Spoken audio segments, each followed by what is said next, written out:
लगभग 5000 वर्ष पूर्व की बात है। प्रेम की आचार्या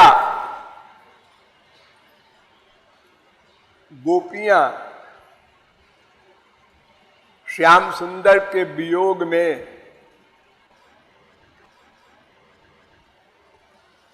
तड़प रही थी। श्री कृष्ण मथुरा चले गए थे। श्री कृष्ण कई काम करते हैं, खास तौर से उनका एक काम है सब जीवों के अंतःकरण में बैठकर उनके अनंत जन्मों के कर्मों के हिसाब से फल देना और वर्तमान काल के पाप पुण्य अच्छा बुरा सब कर्म नोट करना और इंद्रिय मन बुद्धि को तत्त कर्म करने की शक्ति देना। ये सब काम करते हैं सब जीवों के लिए, वो चाहे नास्तिक हो, चाहे आस्तिक हो, चाहे 1000 गाली दे और चाहे महापुरुष हो। दूसरा काम वो करते हैं कि जब कोई जीव शरणागत हो जाता है तो उस पर कृपा करके उसके अनंत जन्मों के पापों को, अनंत जन्मों के पुण्यों को भस्म कर देते हैं। 3 प्रकार के कर्म संचित प्रारब्ध क्रियमाण समाप्त कर देते हैं। दैहिक दैविक भौतिक 3 ताप समाप्त कर देते हैं। राग द्वेष अभिनिवेश अविद्या अस्मिता ये 5 क्लेश समाप्त कर देते हैं। अन्नमय आदि 5 कोश समाप्त कर देते हैं। राग द्वेष द्वंद्व समाप्त कर देते हैं और सदा के लिए अपना दिव्य ज्ञान और दिव्य आनंद दे देते हैं। ये दूसरा काम है। और तीसरा काम है उनका कि कभी कभी अवतार लेकर आते हैं हमारे संसार में तो दैत्यों का नाश करते हैं और आदर्श की स्थापना करते हैं। तो इसलिए खाली प्रेम के जगत में ही नहीं रहते, महाभारत में भी रहते हैं वो, और कंस वगैरह को मारने में भी रहते हैं, और ब्रज में भी जब तक रहे तो गोपियों से रास भी हो रहा है और अघासुर बकासुर खोपड़ासुर की हत्या भी हो रही है। सब काम साथ साथ चल रहा है। अरे 6 दिन की आयु में पूतना का वध कर दिया। 11.5 साल तक ब्रज में रहे और सैकड़ों राक्षसों को समाप्त किया। उसी समय बाल लीला भी हो रही है, पौगंड लीला भी हो रही है, रास भी हो रहा है, सब काम मिक्सचर। हमारी किशोरी जी ये सब नहीं करती, वे खाली कृपा करती है, शरणागत पर कृपा। राक्षस फाक्षस को मारना ये सब वो नहीं करती। तो गोपियों के साथ रासवास करके प्रेम का जो अंतिम स्वरूप है उसका आदर्श स्थापित करके भगवान मथुरा चले गए कंस का वध करने। तो संसार में जितना बड़ा सुख जिसके मिलन में मिलता है उतना ही बड़ा दुख उसके वियोग में मिलता है। ये लॉ है, कानून है, सिद्धांत है। तो ये ब्रज का जो रस है उससे कम मथुरा का, उससे कम द्वारिका का, उससे कम महाविष्णु का, उससे कम ब्रह्मानंद। तो सबसे अधिक आनंद ब्रज का है, ये मेरा कहने का आशय। इतना आनंद पाने वाली गोपियां जब उस आनंद को नहीं पाती, छिन गया, मथुरा चला गया, तो बताओ उनका दुख कैसा होगा।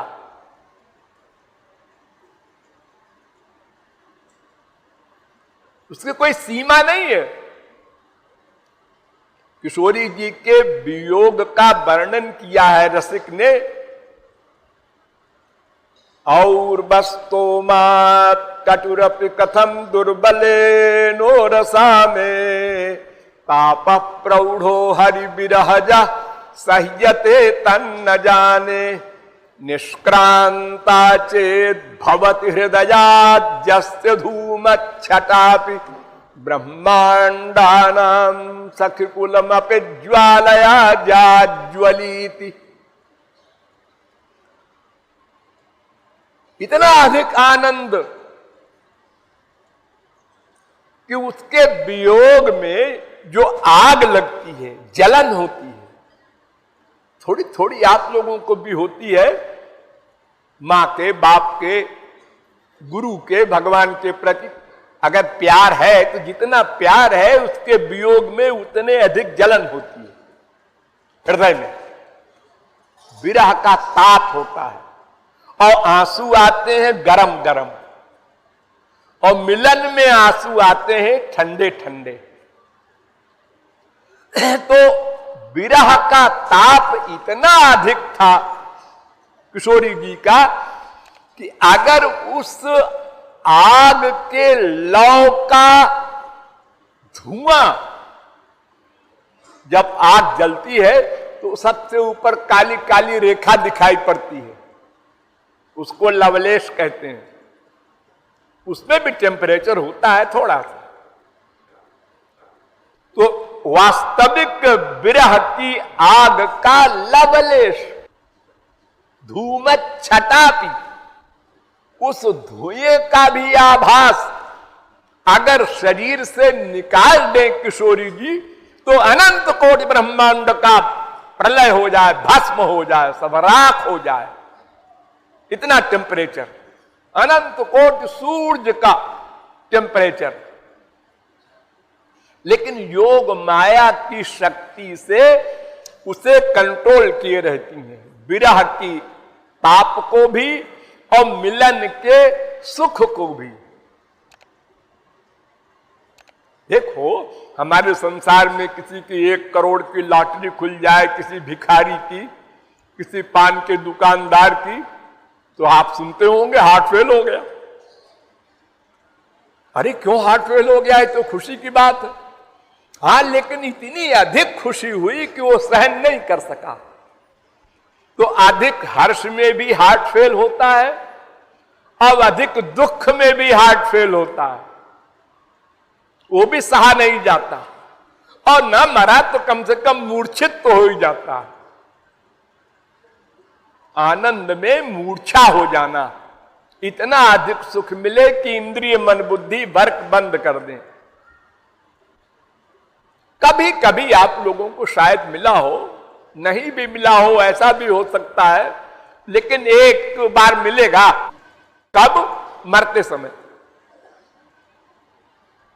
मृत्यु के समय इतना दुख होता है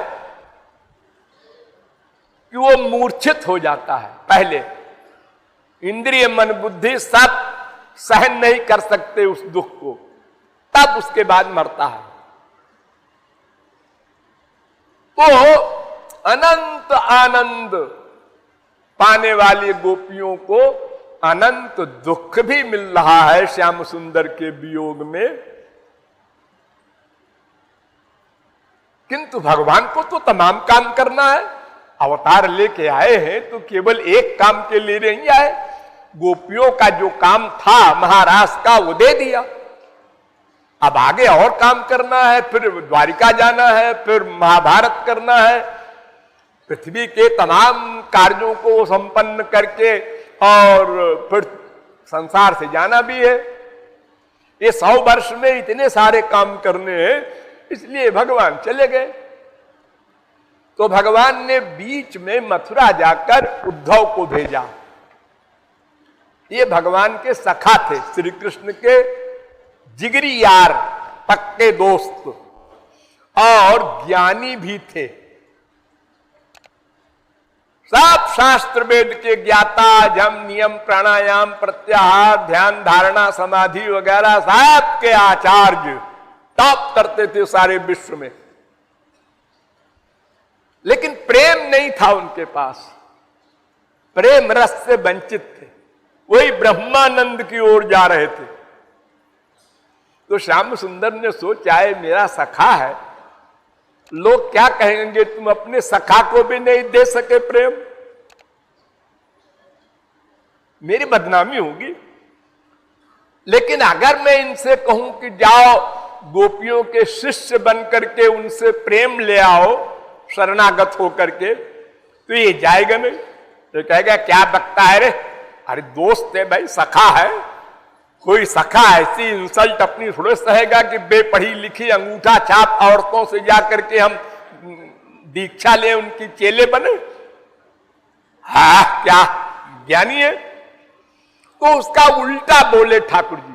उन्होंने कहा देखो ऐसा है उद्धव कि गोपियां हमसे प्यार करती थी वहां जब हम थे, तो अब हमारे वियोग में बहुत रो रही हैं, यशोदा मैया हैं और गोपियां हैं, तमाम लाखों करोड़ों हैं,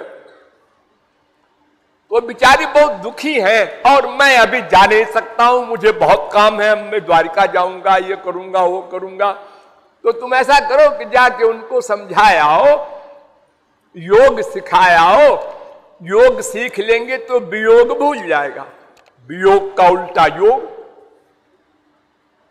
हाँ देखो प्रेम में तो ऐसा है कि मैं पतित हूं, अधम हूं, दास हूं, ये भावना रखता है साधक, और योग ज्ञान मार्ग में वो रखता है कि मैं ब्रह्म हूं, उल्टा है बिल्कुल। तो उनको सिखाओ कि तुम ही ब्रह्म हो, तुमको किसी की भक्ति करने की जरूरत क्या है, अष्टांग योग सिखाओ उनको, प्राणायाम वगैरह, उसी में लग जाएंगी, हमको भूल जाएंगी।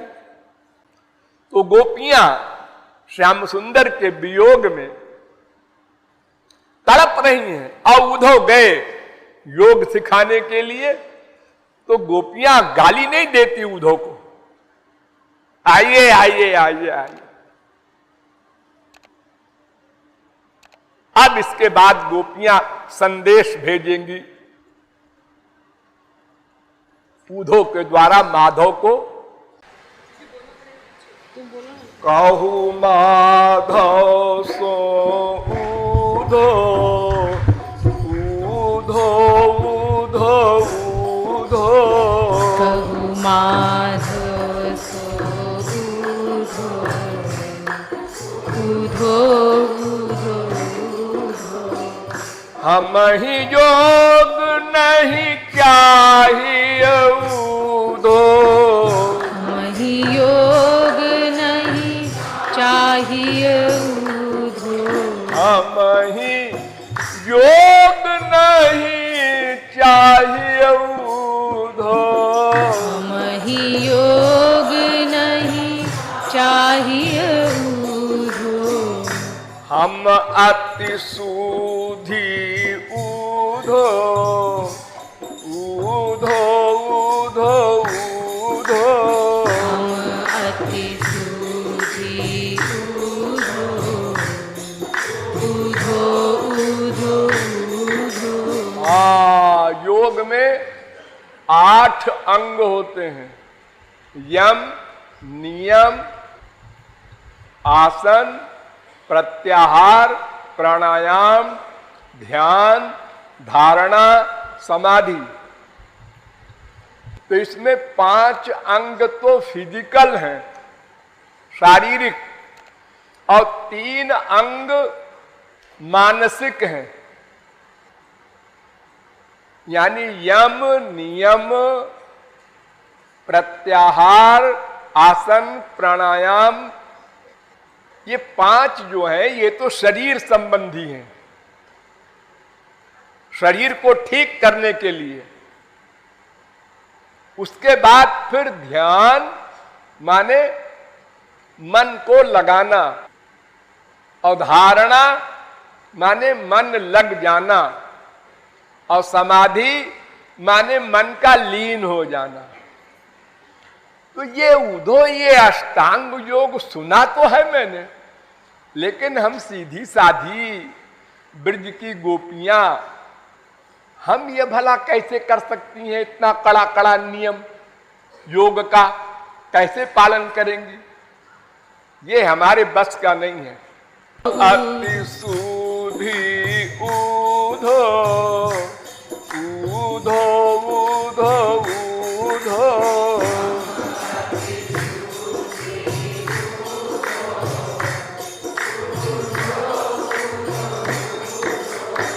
और ऊधो तुम्हारे सखा माधव कितने बड़े धूर्त हैं, कोई एग्जाम्पल नहीं। पहले तो हमको भोग दिया, महारास, रस की जो अंतिम लिमिट है महारास, वो दिया, और अब योग सिखाने के लिए तुमको भेजा। अरे अगर योग ही सिखाना था तो भोग क्यों दिया? कोई संसारी भोग हो तो उसमें तो वैराग्य हो जाता है, लोगों को अपने आप भी हो जाता है बिना ज्ञान वैराग्य योग के ही। लेकिन स्पिरिचुअल भोग, श्री कृष्ण संबंधी रस मिलन का, फिजिकल मिलन, वो भोग दे करके अब योग सिखाने के लिए तुमको भेजा है। ऐसे धूर्त है। प्रथम भोग दिए वाने ऊधो,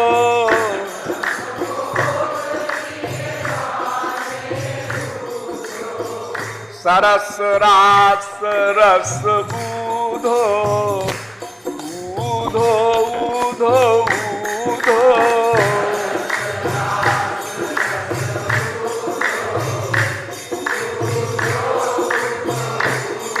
अरे कहू माधव सो ऊधो ऊधो ऊधो ऊधो,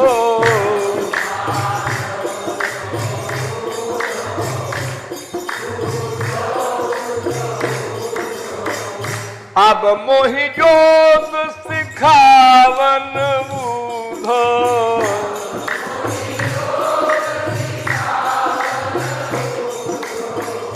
पठयो ठाग पठयो ठाग कोई ऊधो ऊधो ऊधो ऊधो,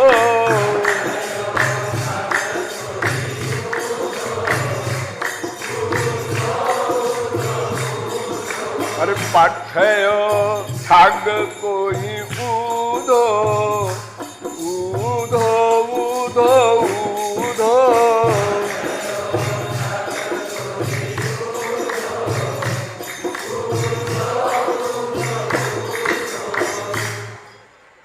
उद्धव ने कहा अरे सीधा हो तो और अच्छा है, जितना गड़बड़ होगा अंतःकरण 420 भरी होगी उतने ही कठिन होता है चित्त वृत्ति को रोकना। ये चित्त बड़ा चंचल है। चित्त माने मन इतना चंचल है कि उर्वशी अप्सरा को जीतने वाला अर्जुन, उर्वशी नाच रही थी तो अर्जुन उसके पैर की ताल देख रहा था कि कितना तेज उसका पैर चलता है। तो इंद्र ने समझा कि ये उर्वशी से प्यार करने लगा है, लगातार देख रहा है। तो उसने उर्वशी को भेजा अर्जुन के पास रात को दैहिक सुख के लिए। तो उर्वशी से कहा अर्जुन ने कि तुम तो हमारी मां हो, क्योंकि इंद्र की तुम पत्नी बन चुकी हो, इंद्र हमारा बाप है, तो ये रिश्ता नहीं हो सकता हमारा तुम्हारा। इतना बड़ी शक्ति, उर्वशी को जीतने की शक्ति बड़े बड़े योगींद्र मुनींद्र में नहीं। अब अर्जुन ने जीत लिया। वो गांडी उधारी अर्जुन भगवान से कह रहा है चंचलम ही मनः कृष्ण प्रमाथि बलभद्रणम। महाराज आप ये कहते हैं भक्ति करो भक्ति करो भक्ति करो, अरे मन बड़ा चंचल है, वायु वगैरह कुछ नहीं है उसके आगे तेज, 1 सेकंड में पाताल पहुंच जाता है। सपने में आप लोग देखते हैं ना, कहां पहुंच पाते हैं आप लोग 1 सेकंड में जंप करके। हाँ, तो ये इतना चंचल मन है कि बड़े बड़े ऋषि मुनि योगी इससे हार चुके, ये वश में नहीं होता। तो उसी को वश में करने के लिए तो हम योग सिखाने आए हैं। योग शब्द का अर्थ है योगश चित्त वृत्ति निरोधा, ये योग दर्शन का सूत्र है। योग माने चित्त वृत्ति को रोकना, उसकी चंचलता समाप्त कर देना, उसको मुट्ठी में बांध लेना। हम जो कहें वो चित्त करे, मनमाना न करे। विजित ऋषिक वायु भी रदांत मनस तुरगम, वेद कह रहे हैं कि जिन्होंने इंद्रियों पर कंट्रोल कर लिया, ऐसे योगी लोग भी बिना गुरु की शरण हो, बिना गुरु की कृपा के मन को नहीं जीत सकते, इतना चंचल है। तो तुम सीधी साधी हो कह रही हो, ये तो अच्छा है, तुम्हारा मन चंचल कम है। अजी चंचल कम तो था, उसी ने चंचल बना दिया मन को। श्याम सुंदर ने अपना प्यार देके मन को चंचल बना दिया है। कोई बात नहीं, बना दिया है, मैं योग सिखाऊंगा, उससे मन का निरोध हो जाएगा। अच्छा अच्छा, चलो मान लिया तुम्हारी बात उद्धव, लेकिन हमारी भी तो सुनो। क्या? हमारा मन वो ले गया है तुम्हारा सखा श्याम सुंदर, हमारे चित्त को वो ले गया अपने साथ। तो किस मन को तुम निरोध करोगे जब मन ही नहीं है हमारे पास? तो निरोध कैसा करोगे तुम यम नियम से? तो तुम वापस जाओ मथुरा और अपने सखा से कहो भाई उन गोपियों का चित्त जो तुम ले आए हो वापस कर दो, तो फिर मैं योग सिखाऊं। आखिर किसको योग सिखाऊं? मन को ही तो सिखाना है। मन की वृत्ति को रोकना ही तो योग है। और वो मन है ही नहीं, जब जिसके पास वो मैटर ही नहीं है, तो काहे का निरोध करेगा वो? उद्धव स्तंभित रह गए। अब क्या बोले? कृपालु ने बोलती बंद कर दी उद्धव परमहंस की। चित लय गयो हमारो उद्धव,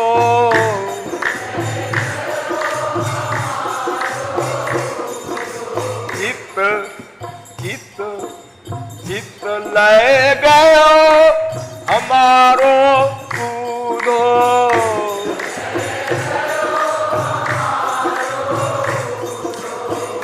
बारबस हमने दान नहीं दिया, बारबस निज संग ऊधो ऊधो ऊधो ऊधो।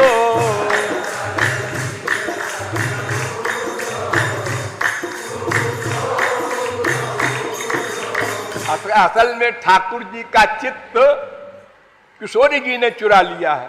राधा हृतो ही मनसो मनसोस्ति दैन्यम। तो ठाकुर जी को परेशानी हुई बिना चित्त के, बिना मन के, तो उन्होंने सब गोपियों का चित्त चुरा चुरा करके भंडार इकट्ठा कर लिया। यानी अब किशोरी जी के ऊपर तो बस चला नहीं, तो धोबी से न जीते तो गधे का कान पकड़े। तो गोपियों का चित्त चुरा चुरा के इकट्ठा कर लिया। ठाकुर जी सब गोपियों का चित्त जबरदस्ती चुरा के ले गए। तो गोपी कहती है बरबस जबरदस्ती अपने संग ले गया हो। तो चित्त वृत्ति रोकन हित ऊधो,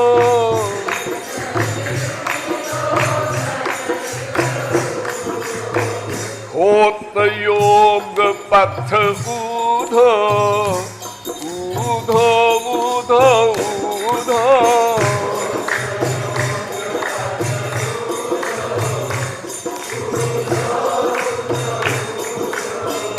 ये योग का मार्ग तो चित्त वृत्ति रोकने के लिए होता है ना। हाँ हाँ, तो फिर वो तो ले गया, मैं क्या करूं, जबरदस्ती ले गया। तो याते जाए मधुपुरी ऊधो,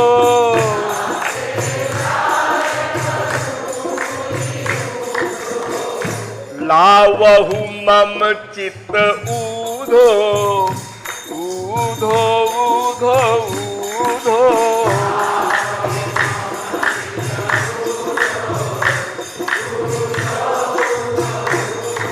अरे कहू माधो सो ऊधो ऊधो ऊधो ऊधो।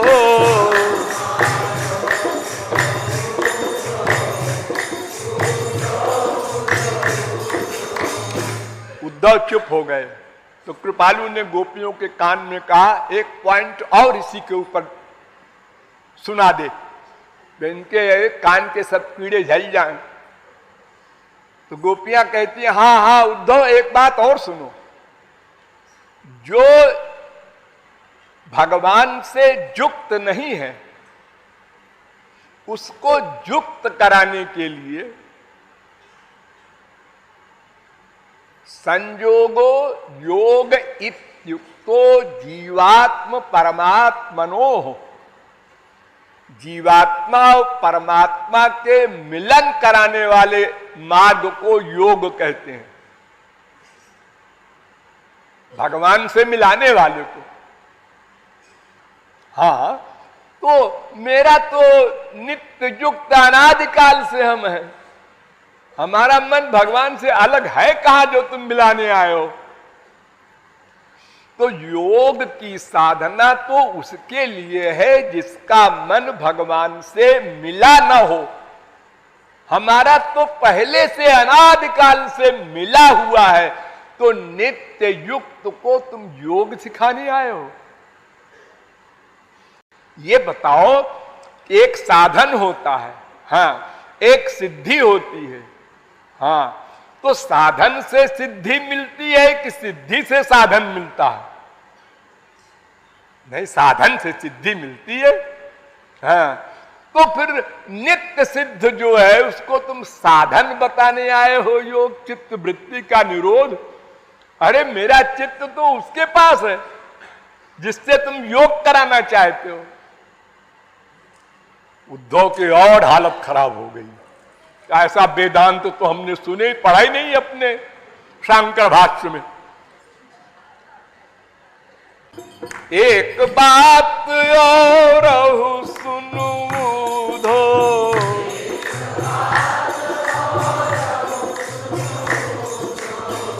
नित्य युक्त हम उद्धव उद्धव उद्धव उद्धव।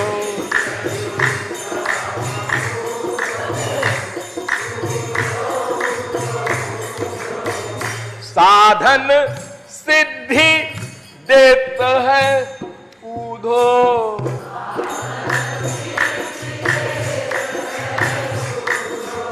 हाँ, साधन सिद्धि को देता है। हम कर्म करते हैं तब उसका फल मिलता है ना। पहले डिग्री मिल जाए फिर पढ़ना शुरू करें, ऐसा तो कहीं होता नहीं। पहले बच्चा हो जाए उसके बाद ब्याह करने का प्लान बनावे, ऐसा तो होता नहीं। अरे पहले साधन फिर सिद्धि। तो साधन सिद्धि देत है ऊधो,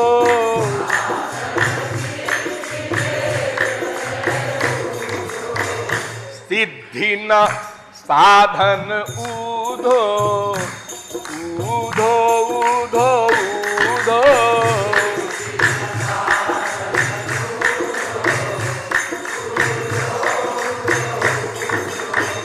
तो तुम ही बनायो बुद्धू ऊधो,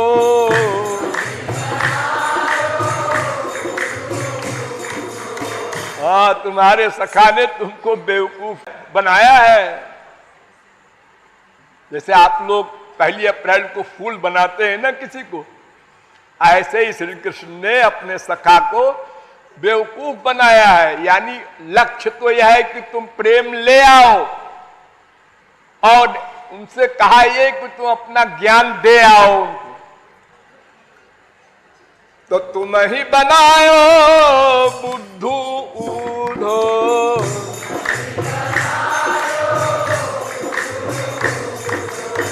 अब तुम हूं बन गए ऊधो ऊधो ऊधो ऊधो।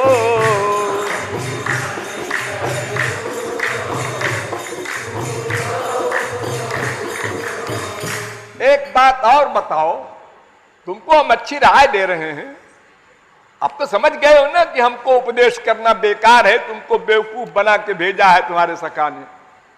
हाँ समझ गए। अच्छा अब एक राय मेरी और सुन लो।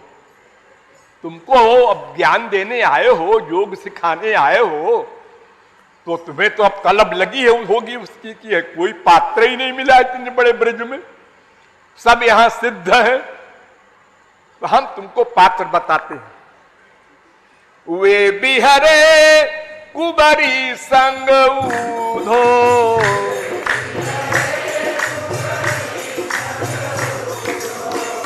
वे बिहरे कुबरी संग ऊधो,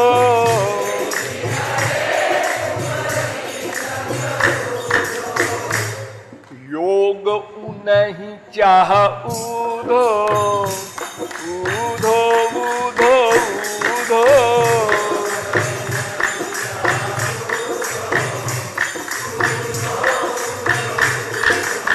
जिसका मन संसार में आसक्त हो उसी को तो योग के द्वारा भगवान में लगाने का आप साधन बताएंगे। हाँ तो उनका मन तो ऐसे वैसे नहीं, कुबरी में आसक्त है। सारे मथुरा में उस कुबरी से किसी ने ब्याह नहीं किया, इतनी टेढ़ी थी वो बिचारी, बिना ब्याह के पड़ी रही, उसको अपनी श्रीमती बनाया है। इतनी आसक्ति, तो उन्हीं को अपना योग का लेक्चर सुना करके और भोग से वैराग्य दिला दो। हम कृपालु नहीं कछु चाहू धो,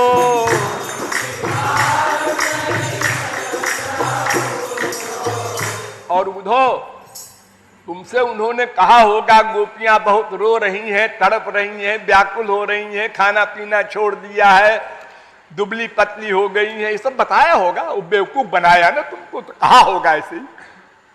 हाँ हाँ कहा था। तो देखो वियोग तो होता है योग के पहले, जब भगवान से योग हो जाता है तो सदा पश्यन्ति सूरयः तद विष्णु परमं पदम। वेद कहता है सदा के लिए संयोग हो जाता है, फिर वियोग नहीं हो सकता, क्योंकि वियोग कराने वाली पावर का नाम है माया। जब उसका अत्यंता भाव हो गया तो फिर वियोग करावे कौन। हमारा तो ये बुरा हाल है। एक गोपी यमुना के किनारे आसन लगा के बैठी थी, नारद जी उधर से गुजरे। नारद जी ने देखा कि बड़ी तन्मय है श्री कृष्ण के ध्यान में। तो जब उसकी आंख खुली तो नारद जी ने पूछा, बहन जी आप किसका ध्यान करती हैं? श्री कृष्ण का करती हैं ना? कहना हाँ, मैं ये ध्यान करती हूं कि किसी प्रकार वो थोड़ी देर को निकल जाए हमारे हृदय से, इसकी कोशिश कर रही हूं। मैं ये कोशिश कर रही हूं कि थोड़ी देर के लिए हमारे मन से हट जाए, और निकलता ही नहीं वो। जित देखूं तित श्याममयी है, सर्वत्र श्याम सुंदर को देखती हैं गोपियां, वियोग ही नहीं है। उद्धव तुमको माधव ने बुद्धू बनाया। हम कृपालु नहीं कछु चाहू धो,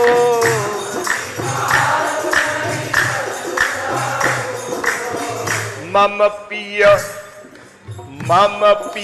मम संग ऊधो ऊधो ऊधो ऊधो।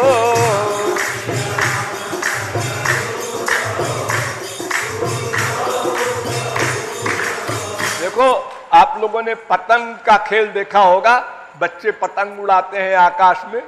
हाँ, तो कभी पतंग को खींचते हैं अपनी ओर लाते हैं और कभी ढीला कर देते हैं तो पतंग और दूर चली जाती है।